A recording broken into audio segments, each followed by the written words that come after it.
মন্দা, আমার এত টাকা, তোমার একটা সন্তান না হলে কে ভোগ করবে এসব? সবসময় আমাকে দোষ না দিয়ে নিজেকেও তো একটু ডাক্তার দেখাতে পারো। ডাক্তার? ডাক্তার মানে তো টেস্ট। এক্ষুনি অন্য মেয়ের সঙ্গে মিলন করিয়ে দেখবে আমার সন্তানের ক্ষমতা আছে কিনা। আমার স্বামীর চিকিৎসা করব, কিছু সাহায্য করবেন? কি হয়েছে তোমার স্বামীর? অ্যাক্সিডেন্ট, অপারেশন করতে 50 লক্ষ টাকা লাগবে।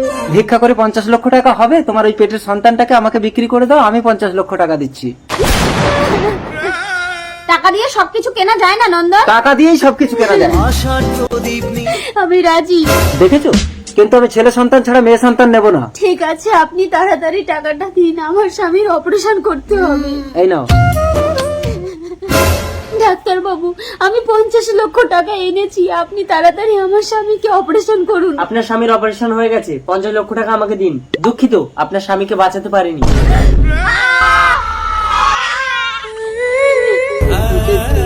কে কাঁদছে? বাচ্চা এনেছো? দাও দাও দাও। মন্দা, দেখো তো ছেলে কি মেয়ে। কি গো, এই তো মেয়ে। ভিডিওটির পরবর্তী ভাগ দেখতে চাইলে প্লিজ বলুন।